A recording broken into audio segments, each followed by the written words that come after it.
सप्त चिरंजीवी अर्थात 7 महापुरुष महामानव जो चिरकाल अर्थात कई युगों से आज भी पृथ्वी पर मौजूद है और जो मृत्यु से परे है।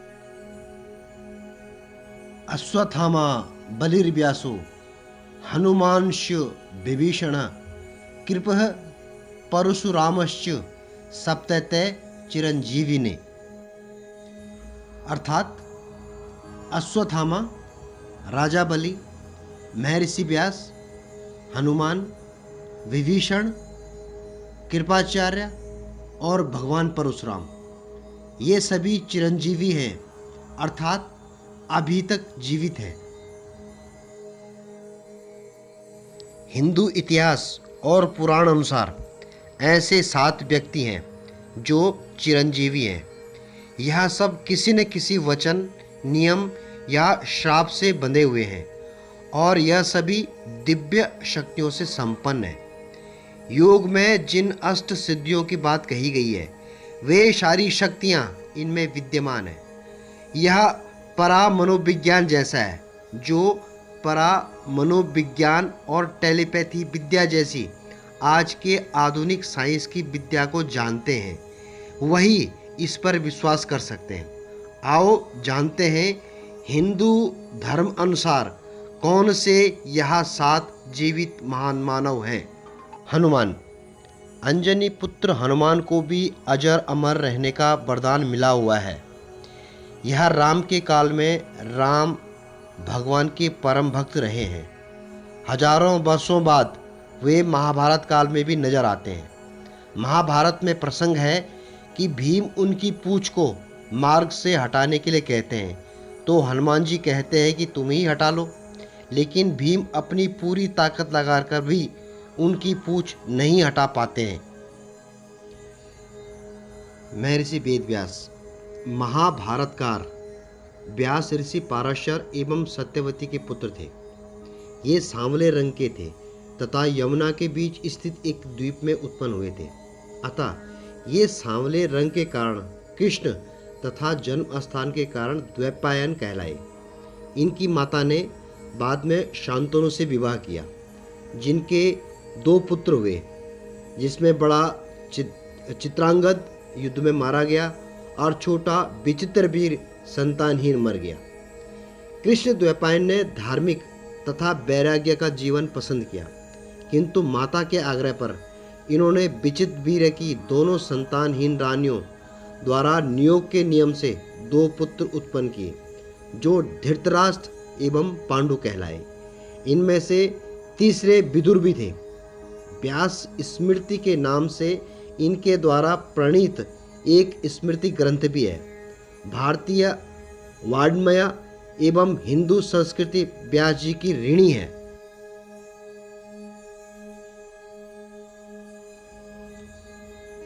भगवान परशुराम।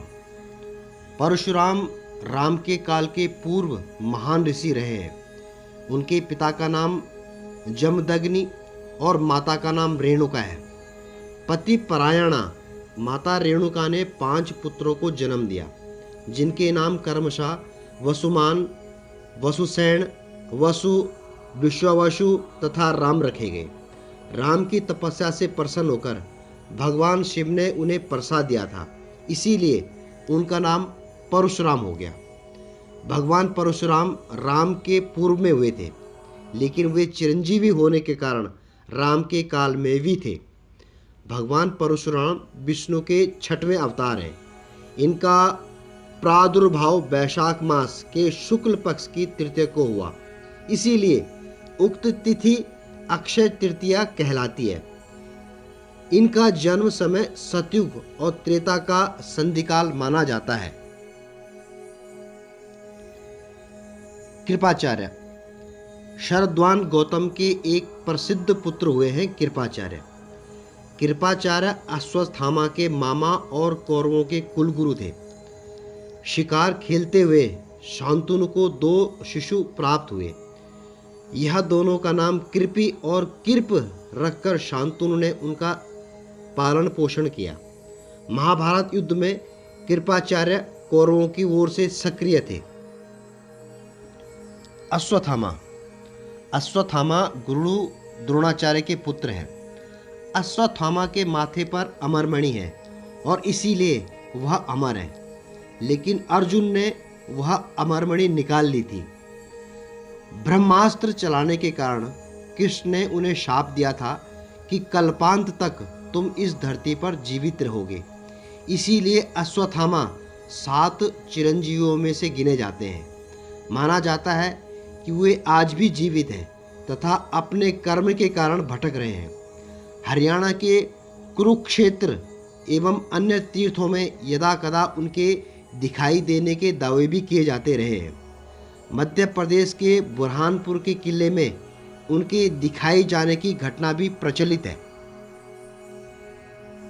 राजा बलि। राजा बलि के दान के चर्चे दूर दूर तक थे। देवताओं पर चढ़ाई करने राजा बलि ने इंद्रलोक पर अधिकार कर लिया था। बलि सतयुग में भगवान वामन अवतार के समय हुए थे। राजा बलि के घमंड को चूर करने के लिए भगवान ने ब्राह्मण का वेश धारण कर राजा बलि के 3 पग धरती दान में मांगी थी। राजा बलि ने कहा कि जहां आपकी इच्छा हो 3 पैर रख दो। तब भगवान ने अपना विराट रूप धारण कर 2 पगों में तीनों लोक नाप दिए और अपना तीसरा पग बलि के सर पर रखकर उसे पाताल लोक भेज दिया था। विभीषण। विभीषण के बारे में आप सभी अच्छी तरह अवगत हैं। रावण का छोटा भाई विभीषण था, जिन्होंने राम की महिमा जपकर अपने भाई के विरुद्ध लड़ाई में भगवान श्री राम का साथ दिया और जीवन भर राम नाम जपते रहे। धन्यवाद आपका। कृपया चैनल सब्सक्राइब कीजिए, लाइक कीजिए और शेयर कीजिए। Thank you so much.